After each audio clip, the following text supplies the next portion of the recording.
Hello, good afternoon. This is Carmelo León from the University of Las Palmas de Gran Canaria. It is a great pleasure for me to introduce you to this event.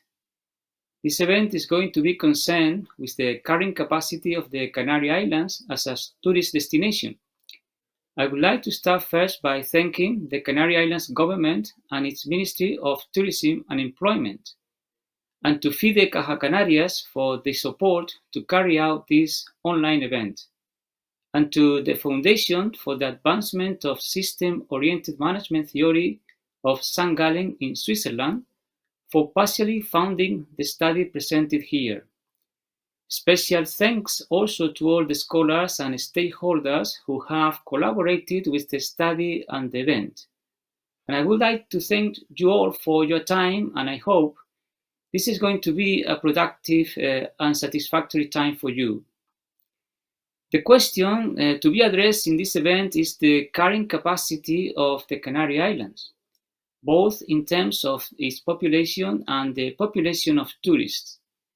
This question has been studied by a team of researchers led by the Sustainability Laboratory of New York, which is directed by Dr. Michael Be-Eli, and in collaboration with the University of Las Palmas de Gran Canaria from its Institute of Tourism and Sustainable Economic Development, TIDES. The Canary Islands has evolved over time with a development process based on the expansion of the tourism sector, receiving more than 100 million tourists a year and 15 million tourists a year and 100 million overnight stays, for a population of over 2 million people and 7,500 square kilometers. Currently, some sectors of society have raised the need for a public debate about what should be the expansion of the tourism industry and what will be the population that is manageable within the limits of nature. The reflection on these questions about the Canary Islands can be helpful for other destinations that are also focusing on tourism around the world. The team for this study has elaborated a model that addresses the question of the carrying capacity from a systemic point of view. This means that the carrying capacity is conceived as the result of the interplay of a multitude of elements that play a role in a dynamic and interconnected system that involves elements from both natural ecosystems and human systems. The model is outlined in a report that will be distributed to all of you online after this event. In this event, the research team will present the basic ideas of the model, as well as the results, and we discuss with you what are the implications of the concept of the carrying capacity for planning for the future of the Canary Islands. First to speak will be Dr. Michael Be-Eli, founder and leader of the Sustainability Laboratory, who is a leading expert and pioneer on system thinking and cybernetics applied to social sciences, and who has been awarded the International Green Industry Hall of Fame for life achievement, and who is going to give us the project background. His presentation is going to be followed by the speaker of the team, Dr. Andrea Bassi, who is affiliated with the University of Geneva and is a CEO of KnowlEdge and a PhD in system dynamics, and has a great experience working on government and international organizations in model development. And finally, the research team will be joined by Professor Raúl Hernández, who is a leading expert in tourism and professor on tourism economics at the University of Laguna in the Canary Islands, and director of the Chair of Tourism CajaCanarias-Ashotel, also organizing the event. So please, Dr. Michael Be-Eli, you have the floor. Thank you, Carmelo. Hello, everyone on the call. I think what I'd like to do is give you a little bit about the context of this study and something perhaps about the lab. The Sustainability Laboratory is a not-for-profit research, development, and education organization, and it was established in order to develop and demonstrate innovative approaches to sustainability practices. The lab signature approach combines holistic system thinking a pioneering theory of change, and a rigorous definition of sustainability, along with 5 core sustainability principles. The lab engages to develop portfolio of modern model projects that showcase the application of the sustainability principles. At the same time, the lab itself is being developed as a network of activity centers around the world that map onto particular ecozones, drylands, tropics, highlands, mountains, etc. And it is in this, and we hope with the time, of course, to cover all the different biomes of the planet. It is in this context that we established the collaboration with TIDIS and the University of La Palmas of the Gran Canaria in order to address issues over time of sustainability in island ecologies. And at the outset, and as a first collaborative effort, we defined tourism as a relevant sustainability-related issue of importance to address. The lab definition of sustainability is anchored in a concept of a particular kind of dynamic equilibrium in the interaction of a population and a carrying capacity of an environment, where carrying capacity is basically defined as the ability of an environment to support activities of a given population in general and in a particular level of quality. The model we are presenting today looks at this interplay between tourism and carrying capacity, a very important topic, I think, in the Canary Islands. And later in this presentation, I'll say some more about the significance of taking this particular approach. So, Carmelo, back to you. Thank you very much, Dr. Michael Be-Eli. Next is going to be Dr. Andrea Bassi, who is going to present the conceptual model to the audience.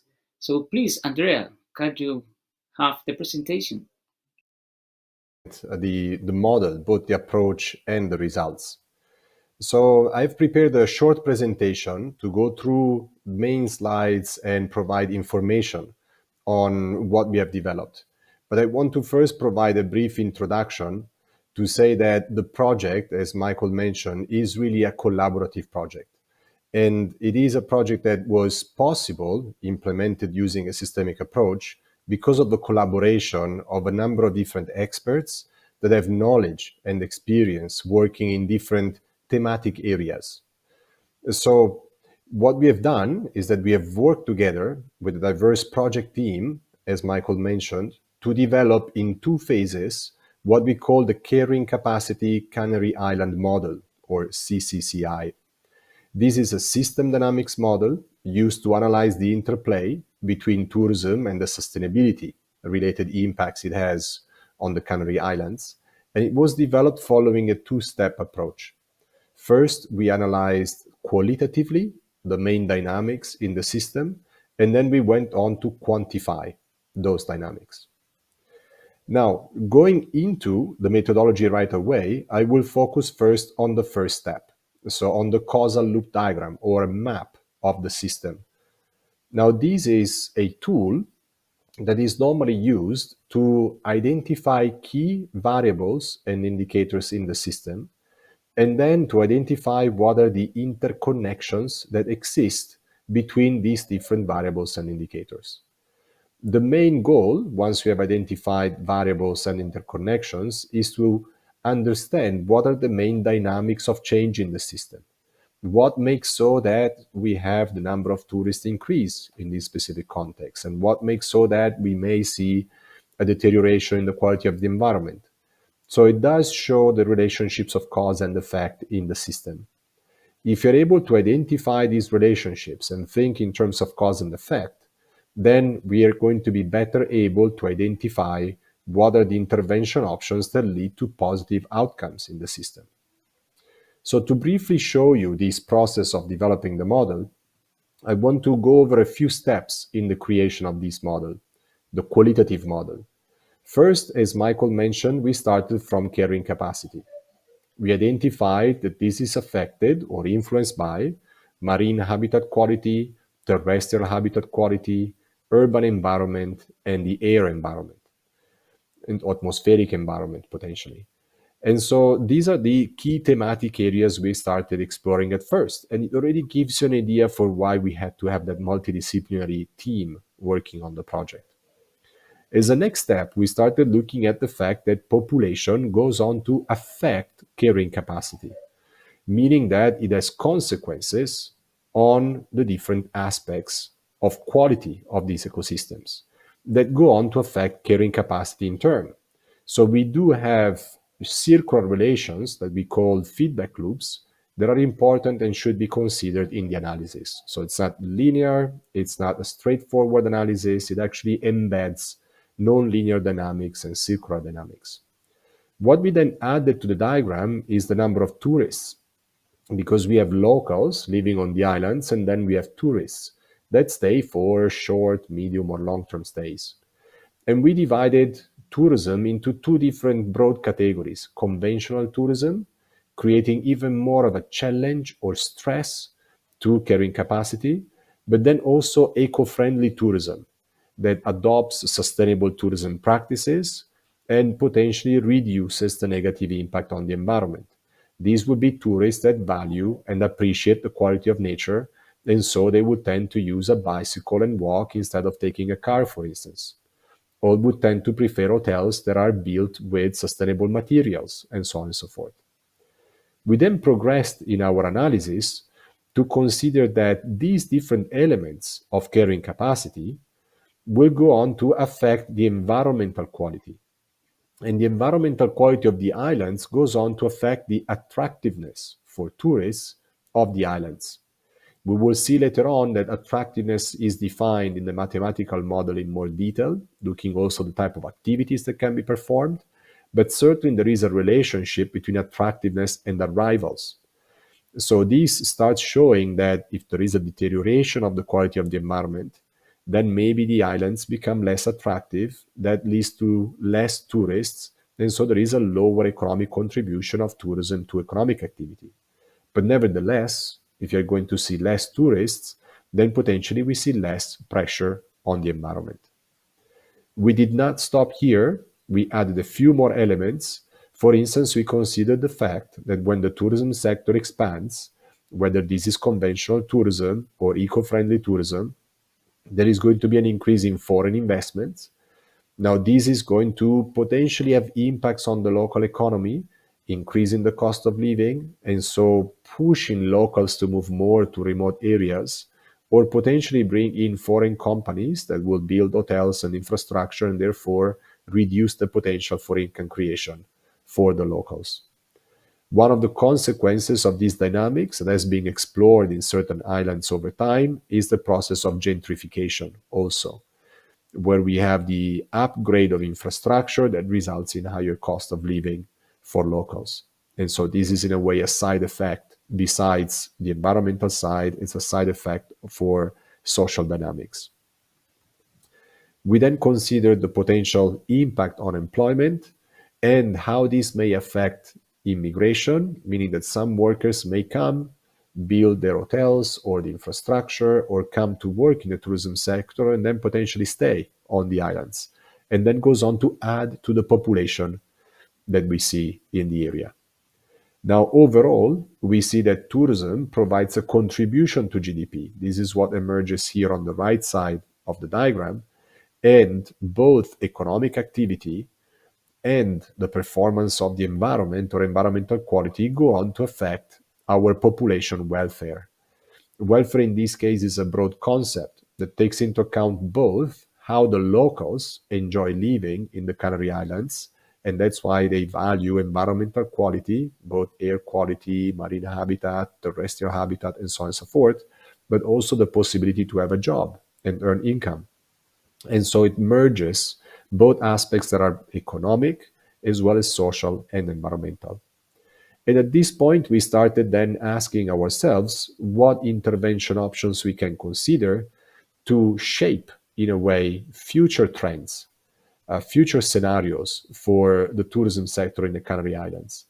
And so we started looking at these orange variables that would be external intervention options for us to consider, such as, for instance, introducing noise-free zones, which improves the urban environment, or introducing eco-friendly hotels, or providing an incentive for their expansion that would also have several positive impacts.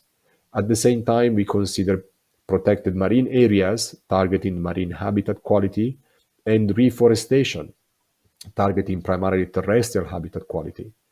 Then we went ahead and considered wastewater treatment expansion, again, an indirect impact acting at the source to address marine habitat quality, and solid waste management, both the capacity to collect, to process, recycle, and reuse to go on and affect terrestrial habitat quality. So this starts highlighting that some of the intervention options are more reactive, meaning we want to fix the environment potentially without affecting the causes of change, the factors that make the environment deteriorate over time, while some other intervention options are more proactive, meaning that we want to address the causes of stress for the environment directly, such as waste generation, wastewater management and treatment, and so on and so forth. And so we ended then with public transport and non-motorized transport, renewable energy capacity expansion, energy efficiency, some of the other more traditional intervention options that do not only apply potentially to new infrastructure, let's say, for instance, eco-friendly hotels, but could also apply to the full stock of buildings that we have on the islands. And so expanding the reach of this intervention also beyond the tourism sector. Now, as you can see, and I know it may look like a messy set of variables and arrows, the model is fairly complicated, meaning that it includes a variety of variables that are all interconnected with one another, forming circular relations. And once we're able to understand what these relations are, we're able to plug in intervention options that would improve the forward-looking scenarios for the islands. Now, we did not stop at just looking at these indicators. We actually performed a full cost-benefit analysis resulting from the quantification of these indicators and more. There are several more in the mathematical model, and that will be part of the presentation as well, but coming towards the end. So just a little preview as to what the policy analysis looks like. Now, when it comes to developing the mathematical model, so we look at the second step of the process of developing this carrying capacity model for the Canary Islands, we followed best practice in the system dynamics field. This is a methodology that goes hand in hand with systems thinking, which is the methodology that normally is used to identify the indicators and their interrelations, like I've shown before. System dynamics offers the opportunity to quantify these relationships and then to run alternative scenarios into the future. Running the model to 2050 takes no more than 1 second, and so it makes it very easy to run what-if scenarios. Now, the process that we followed in this case is to identify the problem. In this case, it's the sustainability of the tourism volume, both tourism arrivals and activities on the islands, in addition to the presence, of course, of the population.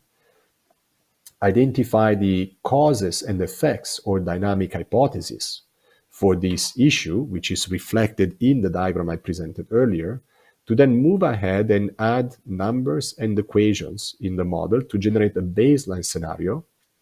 Once this baseline scenario is validated, both in terms of equations and numerical results, we then proceeded with policy analysis, looking at alternative scenarios. So a bit more information on the model. It is built using a software called Vensim. It actually runs on a free version of the software if you're interested in using the model further.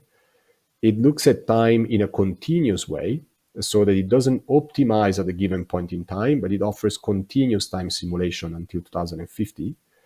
And the modules and the variables are interconnected through feedback relationships in the same way as you have seen in the diagram I presented earlier. And also in the same way, it includes social, economic, and environmental indicators across a variety of sectors. As I indicated, it runs from the year 2000 to 2050, We chose 2000 so that we can validate the model against historical data for about 20 years. And then we let the model run until 2000. Can you stop 1 minute? Yes.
Okay. Can you continue? So as I was indicating, providing some more information on the model runs from 2000 to 2050 to allow us to validate its results for at least 20 years until 2020 against data. And it runs what-if scenarios to assess policy interventions. So what if we introduce ecotourism? What if we introduce more renewable energy? This is basically how the model works.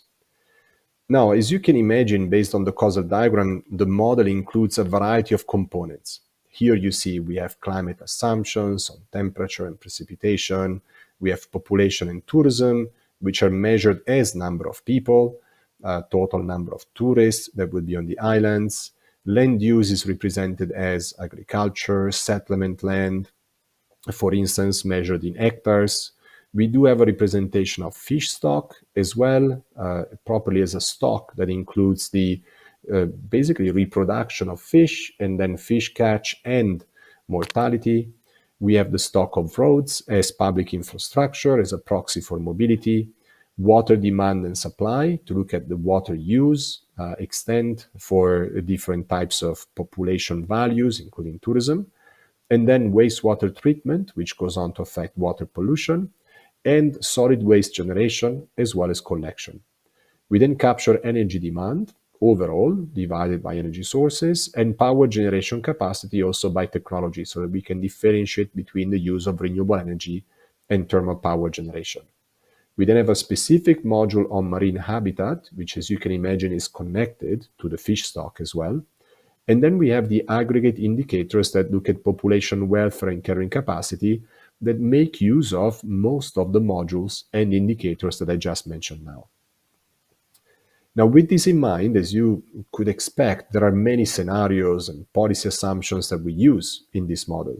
I would just highlight what are the two main scenarios, and then I would refer to the full report that will be available very, very soon at the end of this presentation, so that you can then find more details on the characterization of the simulations. But to begin with, we have a business as usual scenario, which by definition represents a scenario in which there is no change in policies, no change in the ambition for sustainability.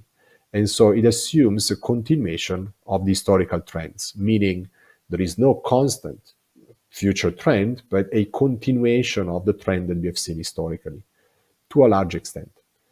Then we have the sustainable tourism scenario, that assumes instead that several policies are introduced. And these are all the orange variables I presented earlier. And they're designed to support the reduction of the negative impact of population and tourism on carrying capacity, as well as the conservation of natural capital and the strengthening of ecosystem service provisioning, increasing carrying capacity. So we work in two ways in this case. We work at reducing the negative impact and then also on increasing the quality of the environment and therefore carrying capacity over time. Now I want to go over the results so that you get a sense of the type of analysis we were able to carry out. And I start with the number of tourists, one key variable, of course, in the model. Now you see in the graph on the right side, two different lines. They're overlapping up to 2023, and then we see a red line, the baseline scenario, declining over time, and the blue line, the sustainable tourism scenario, slowly increasing over time. Now this is highlighting that with the baseline scenario, the impact on carrying capacity will be so strong and felt so much that potentially the attractiveness of the islands will decline, making so that there will be fewer tourists arriving in the islands. Now, this may be a strong scenario, and in fact, in the report, you will find alternative simulations that assume that there is a weaker relationship between carrying capacity and tourism arrivals. On the other hand, the dynamics of change that I'm going to describe in the next few slides remain the same. So we are focusing here in this case on the extreme scenarios to give you a sense of the full breadth of the results that we're able to generate. Now, in the sustainable tourism scenario, the blue line, we see instead that there is a continuous growth, even beyond the value that we currently see. Now, for those of you that are familiar with the tourism arrivals, we had a following the trend. We followed the trend fairly well. Then we had an increase towards 2015. Then we had a decline afterwards, and then COVID happened. Now there is a bit of an increase again. We are right in the middle. So basically, we follow the 10-year average with the blue line, and we follow the 5-year average with the red line. So we are right in the middle, the two trend lines that emerge from currently available data. Now, if you look at these two scenarios, the number of hotels as a second variable follow pretty much the trend we see for tourism or for tourism arrivals. This is what we see in the graph at the top. We have potentially a slight decline going forward in the BAU scenario, meaning underutilization, and so reduced profitability of tourism operations, while we see an increase in the number of hotels in the sustainable tourism scenario. The graph at the bottom shows that that increase is primarily due to the increase in the ecotourism hotels. And so this represents a way to rejuvenate, to stimulate further the tourism sector, to allow for more growth. Now, no surprise in this case, employment at the top follows just about the same trend, and at the bottom, tourism real GDP is also very similar. We have to say that tourism real GDP is not only directly impacted by the number of tourists, but the quality of the environment affects the value addition and spending per tourist, meaning that the better is the environmental quality, the more tourists will be willing to pay to stay for a night or a week or more on the islands. And so there is a multiplier effect, a more than proportional effect, both on the decline as well as on the upside. Nevertheless, the difference is quite striking. If you see the values by 2050, just the tourism GDP goes from a little bit more than 2 billions to close to 4.3 billions in that one single year. Now, when it starts getting interesting, in my view, is when we look at the impacts of tourism activities. If we take waste, for instance, as an example, we see that in the sustainable scenario, the blue line again, the impact is smaller until about 2040, despite having more hotels and despite having more tourists. The value becomes higher, but nevertheless stays stable in the longer term between 2040 and 2050, showing that even if you're further increasing the number of tourists towards 2050, there is no change in the wastewater that is being generated. And that is because of increased efficiencies and increased wastewater treatment that we see happening as part of the assumptions that we have simulated in the model. So here we see the starting of a decoupling between the number of tourists and the impacts they would have. Waste is one example. The urban environment here is a second example, with traffic congestion declining despite the increase of tourism activities, so number of tourists and the activities they would perform. The noise perception, one of the indicators considered, also declines and then levels off in the longer term, instead of reaching a peak like in the baseline scenario and then declining because of the reduction of tourism activities. So what we clearly don't want is to have an overshoot and then a decline, which is what the red line shows in this case. We would want to act swiftly, reduce the problem, and then find an equilibrium for the longer term. Similar dynamics are seen for energy demand, where we see at the top a decline in the total energy consumed in the range of 30% by 2050, again, despite the increase in tourism values. Population is about the same level for residents, and that is also achieved because of the increase in the share of electricity generated by small renewables, decentralized renewables in this case. Now, when we start bringing all these different factors together, we can start lining up the environmental impacts. And so here we see CO2 emissions from the energy sector, air pollution, PM2.5, all stabilizing over time. And we can start thinking about what is the net impact on carrying capacity. Now, marine habitat is one of the key factors that affects carrying capacity, and we see that it has been declining over time. And instead to continue declining following the business as usual scenario, it would level off and stay constant. Now, marine habitat is a stock, and so it gives us hints as to what will happen overall for the carrying capacity, which is also stock. Terrestrial habitat, if you look at forest land as a proxy, follows a similar trend. We had a decline, and we are able to avert that decline and reach a more stable trend going forward, despite the increase in human activity, despite the increase in population. Where we see a very interesting trend instead is population welfare. Now, this is again bringing together the GDP impact and the environmental impacts on carrying capacity. And here we see that there has been a small increase historically in total population welfare, not as high as the growth in GDP of the tourism sector because of the negative impact of the environmental consequences. But in the future, we see a bifurcation in this case. There is going to be a negative impact if we continue business as usual, again, because the tourism sector will not generate the value it used to generate, not per tourist, not per person, and not total. But in the other case, thanks to the improvement of the quality of the environment, we have an increase in welfare. And then thanks to an increase in the profitability of the sector, we also have an increase in population welfare. So we see in that case a win-win situation emerging over time. Now, carrying capacity overall does not show any shocking results. It is already quite an achievement to stabilize the past decline in carrying capacity and make so that it stays about constant all the way to 2050, or even slightly increasing like we see in this specific graph. It will be very difficult to bring back carrying capacity to the value it had in the year 2000. That would require a massive investment and a series of interventions, potentially going back to close to having the level of tourism we had in the year 2000. It's just not practical and not even desirable. On the other hand, we see that we can avert that decline and stabilize that trend and make it slightly increase going forward. Now, I guess the question most of you would be asking is, but how much does it cost? Is it even worth it to do this? And so this is where, as I hinted at earlier, we have prepared a cost-benefit analysis, one that is integrated, meaning that it does not only capture the financial indicators of investment and revenues. It does cover also added benefits, for instance, the value of marine ecosystem services, and avoided cost, for instance, the cost of air pollution, cost of congestion, noise pollution, and social cost of carbon, that are normally intangible for an investor, but are nevertheless important for people, for society. So this is what the Green Climate Fund, for instance, calls an economic on top of financial analysis. It's a social cost-benefit analysis in practice.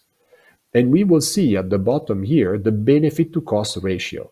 So basically, an indicator that shows us if the benefits and the avoided costs are larger than the investment required.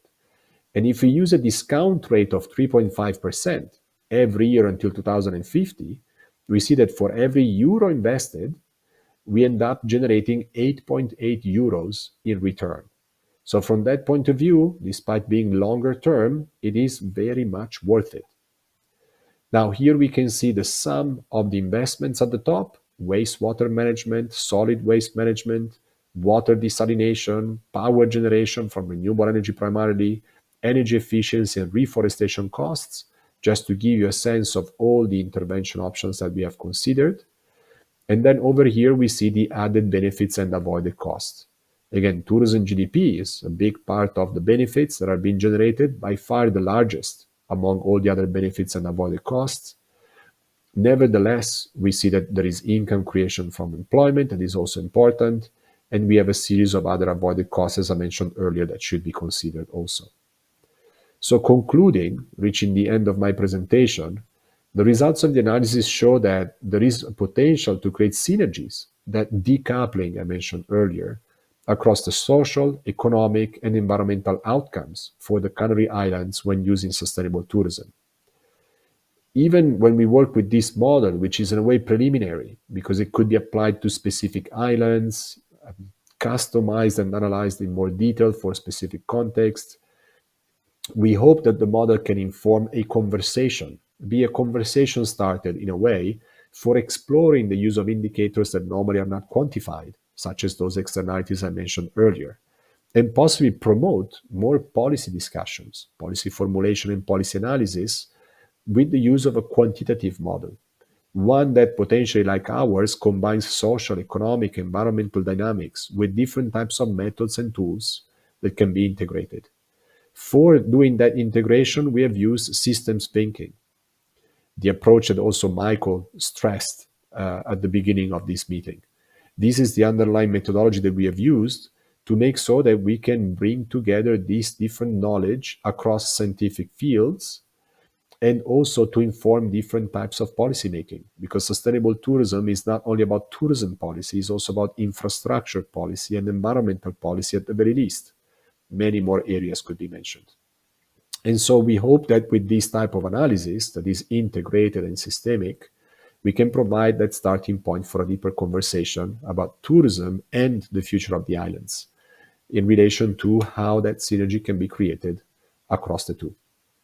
With that, I thank you for your attention, and Carmelo, over to you. Thank you.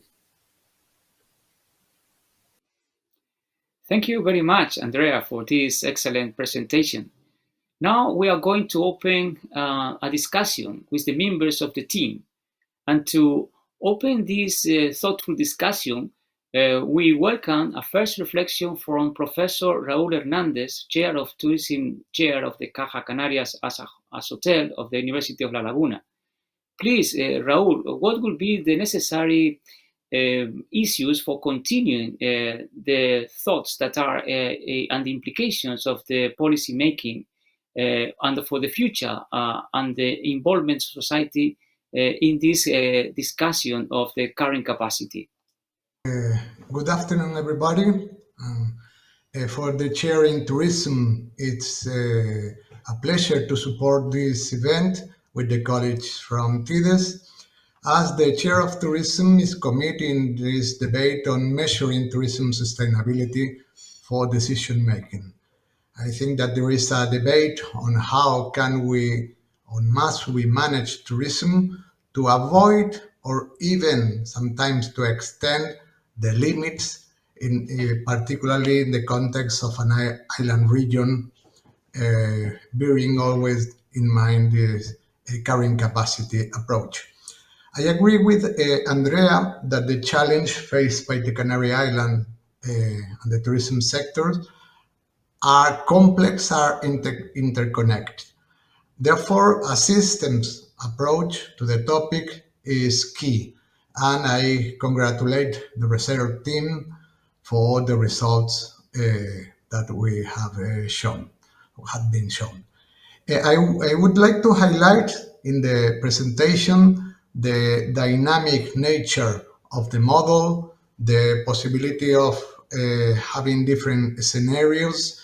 There is a model that is grounded to the territory, the holistic perspective, and taking into consideration the stakeholder perspective, and highlighting which are the main issues. As the research that has been conducted is not only about sustainability of tourism strictly, it is about the way that tourism activity affects carrying capacity in the whole Canary Island.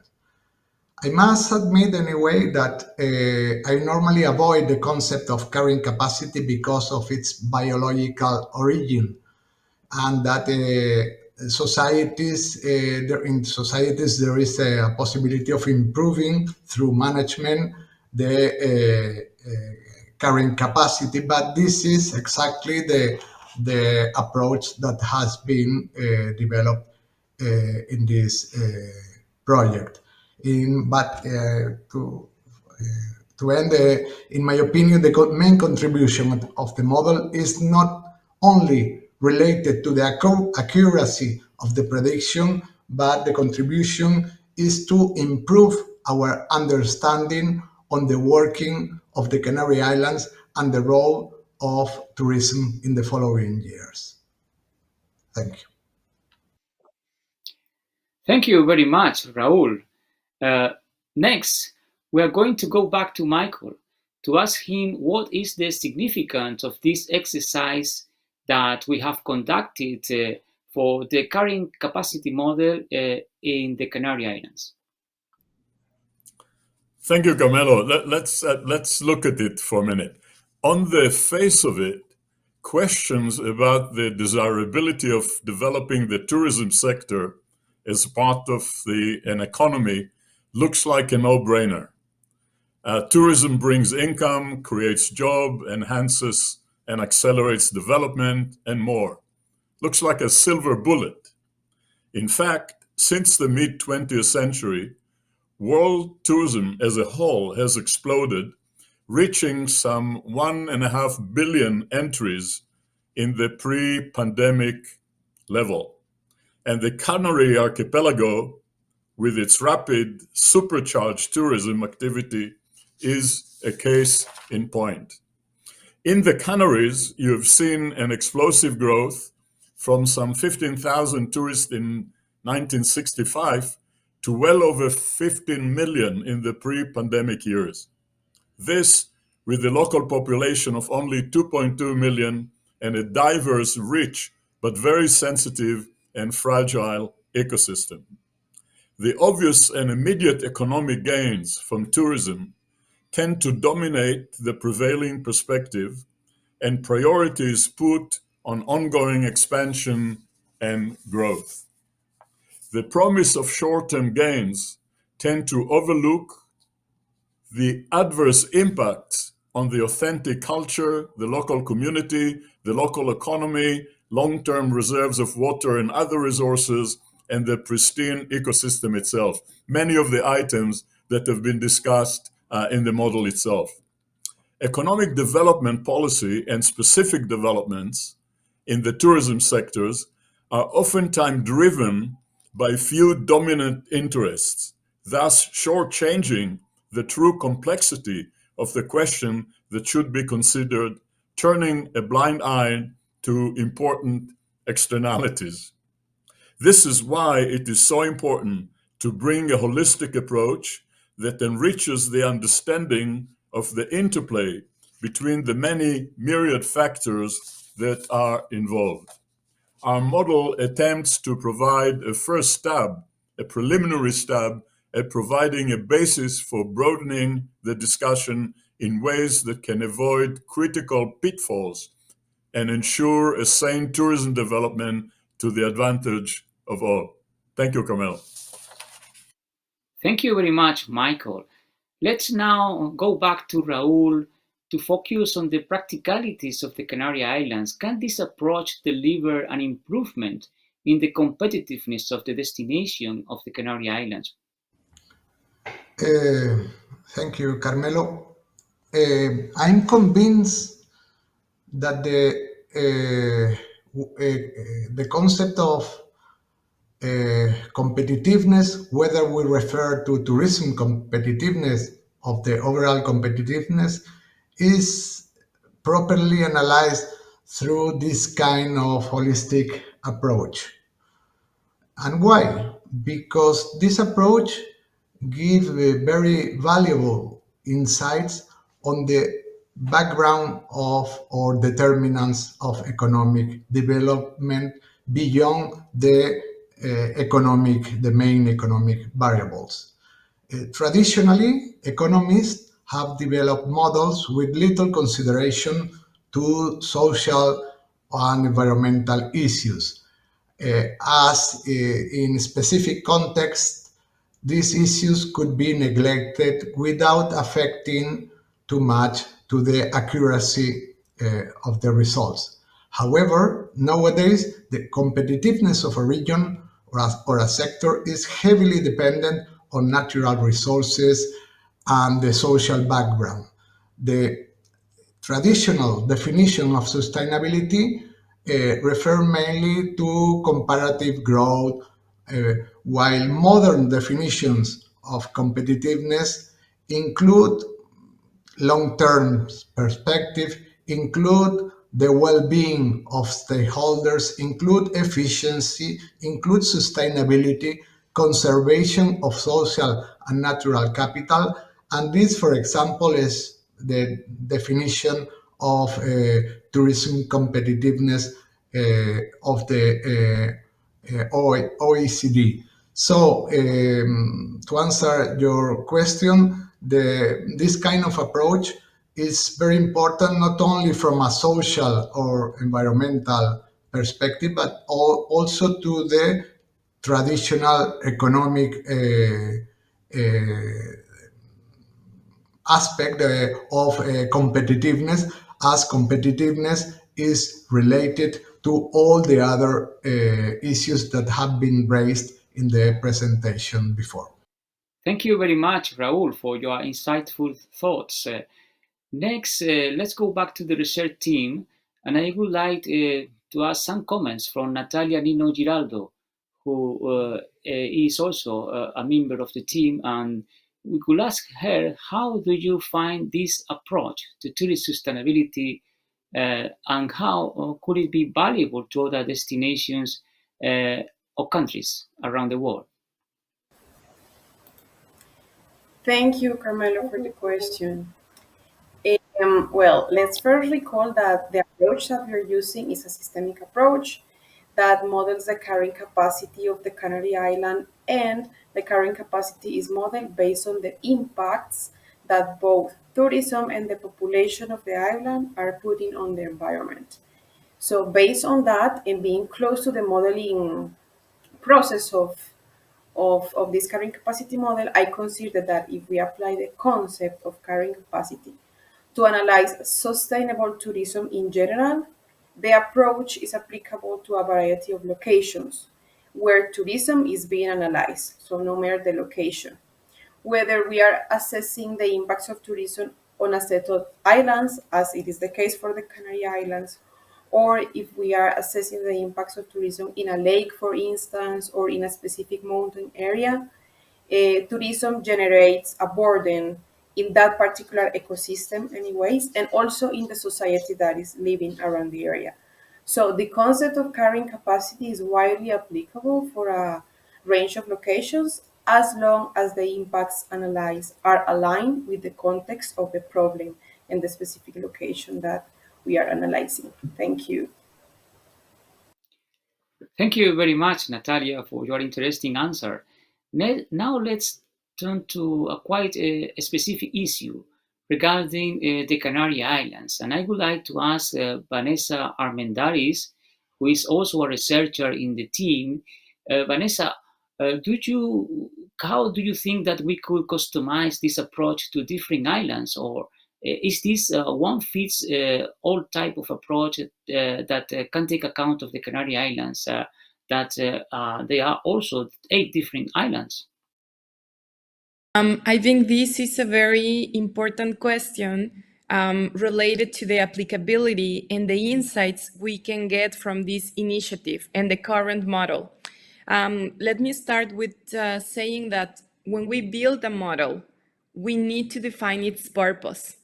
And its purpose could be to explain very specifically a decision-making process in a specific island. However, in this case, this model had the purpose of reflecting the interplay between tourism and the carrying capacity of the whole region. So it could be an instrument to capture and show what are the structural dynamics and simulate those numbers, but thinking about the whole region. A next step that is possible using exactly the same model is to run specific numbers for each of the islands that we know in the Canary Island are portraying a very different development model and pattern. The types of insights because of the feedback processes and effects of any living system, in this case the islands, if we run specific models, we may be able to inform in a very meaningful way the specific decision making that are more accurate to the state of development. We know, for instance, that not all the islands in Canary Island are expressing this mass tourism. So the use of this model with the specific numbers, running this model with the specific numbers of the island could be a very good tool for decision makers. And for instance, if we think about La Palma, there may be very important insights to inform the future development of each of the islands. Thank you very much, Vanessa. Let's now look at the difficulties that policymaking has in every time in real life and all the uncertainties that surround policymaking. How do you think that this approach is valuable to deal with uncertainties?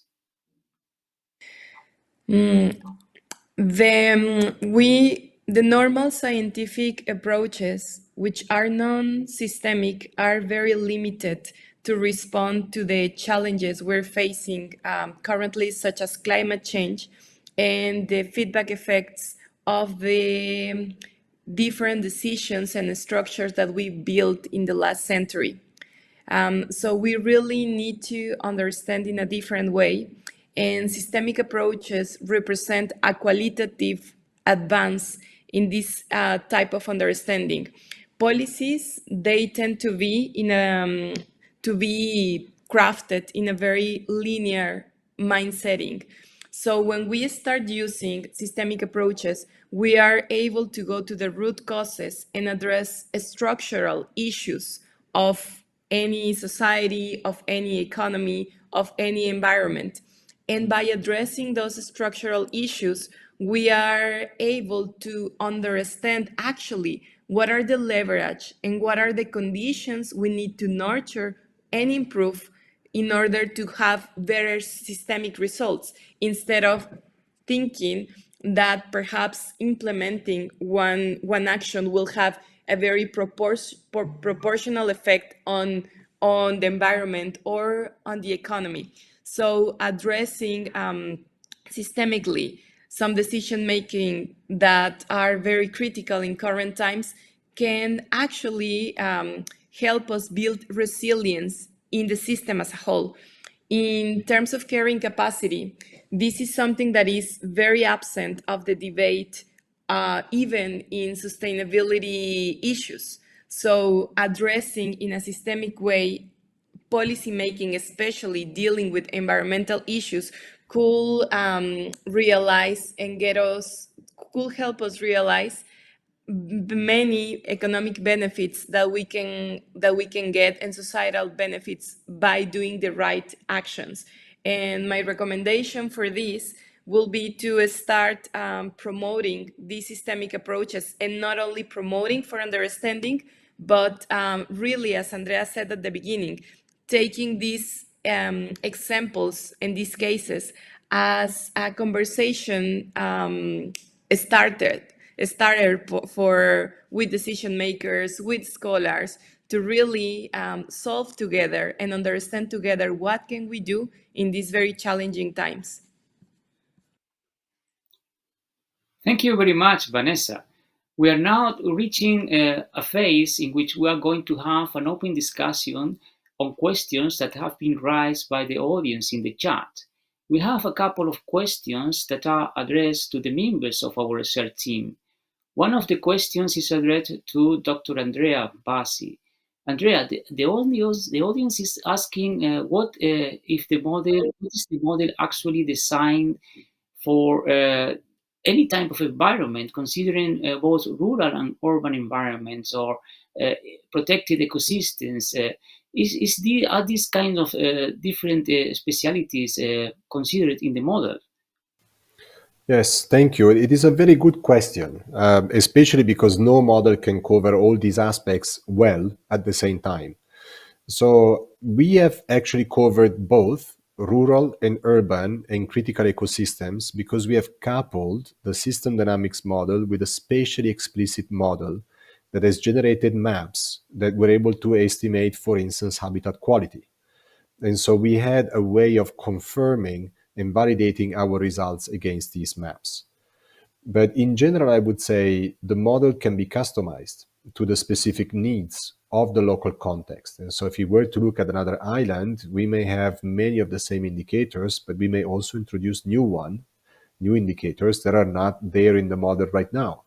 Or maybe we would analyze in a much more detail certain indicators that are more relevant to another island context. So in essence, my answer would be that we need to consider both, but at the same time that we may need to consider using different methods and models to do a proper estimation of the indicators that are relevant for one urban and the other rural context, and maybe adopt also different models to do an assessment of the critical ecosystems and ecosystem services at the local level. So there is knowledge integration in understanding how the system works with the system map, and there is also knowledge integration on the modeling side to figure out how to bring together different models in a coherent way. I hope these answers the questions. Over to you, Carmelo. Thank you very much, Andrea. We don't have too many more questions from the audience. Actually, one of the comments is maybe worthwhile to be discussed in this very first meeting on the road ahead to the current capacity and sustainability of the Canary Islands. The comment is related to what extent is this a realistic model that is concerned by the questionnaire.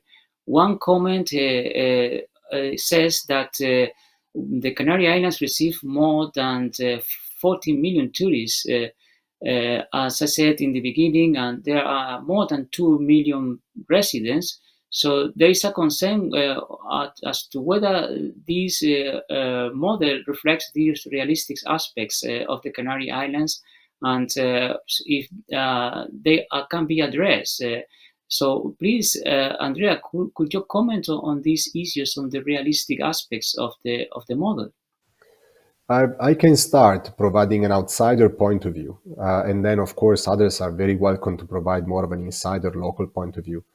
My first reaction is based on the conversations we had when we started creating the model.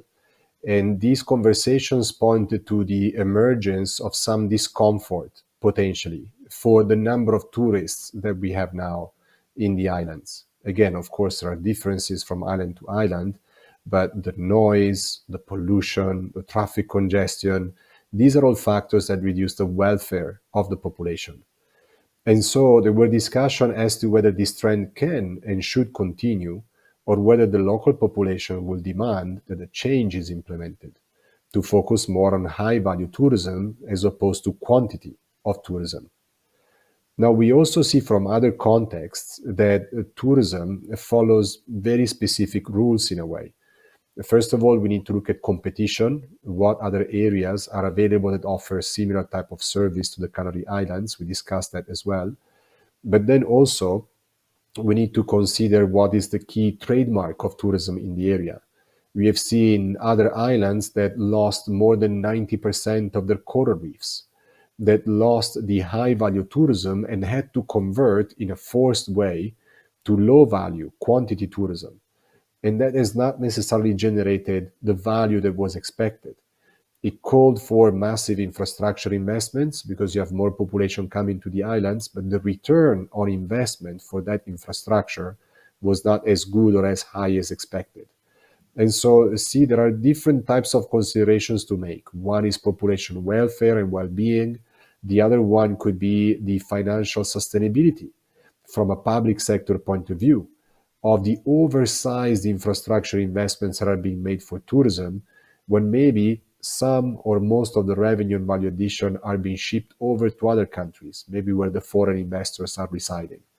So this is just to say that we should look at the signs based on causality and not wait for the evidence of a potential downturn to come up before this conversation actually starts. That being said, I would mention that the model can be used to simulate alternative scenarios. And thanks to Carmelo, for instance, we looked at scenarios in which there is less sensitivity of tourism arrival in relation to carrying capacity. And so that allows us to have still an impact on the environment, but at the same time, a growing number of tourists coming to the islands. Now, that may reduce the impact of environmental quality on arrivals, but it doesn't reduce the impact that tourists would have on energy use, on waste generation, wastewater generation, on the impacts on ecosystems.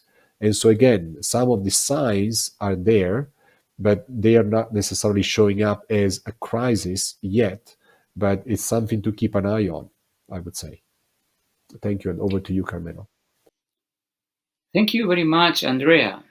There is another comment flowing up in the chat. Is this concern about the application of the model to different contexts?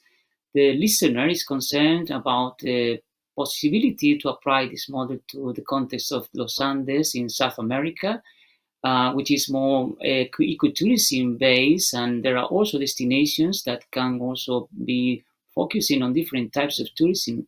So the question actually is, what can this model be applied or adjusted to other contexts and to other specific developing countries or regions? So please, Michael, could you comment on these aspects? Well, I think, as Vanessa argued very well earlier before, the model is a generic model. It identifies the generic variables in situations like this and the structure of their interactions. So with the adjustment for a particular place, it could be applied everywhere, whether it's developing or underdeveloped or whichever the situation. I think whenever you have a problem that relates to the particular issues that we've been investigating, this kind of model, again, conceptually and structurally, can be applied. I want to add one other comment about the questions of how realistic the findings are. And that's very important to understand that the model itself does not assess the possibility of implementing the right things. The model itself just provides a more or less, how shall I say, objective, I'll say objective with objective view of a situation. It doesn't guarantee that the right actions will be taken. And whether the conclusions are actually acted on in the appropriate way depends on many other factors: how strong existing entrenched interests, politically, economically, and otherwise are, how strong the community in the place is in demanding change, how far are the political system willing to go, and so forth. So the questions of the realistic thing is really independent of the model itself. The model doesn't guarantee, as I said earlier, its appropriate implementation. Thank you very much, Michael. Another person from the audience is also concerned about the material and is asking if we have available the report.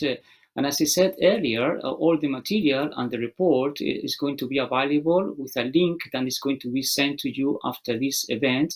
So you can consult all the results, and we are open to all your comments and discussions in this ongoing research that is going to be conducted for the carrying capacity of the Canary Islands, and that can serve for application to other contexts in other destinations.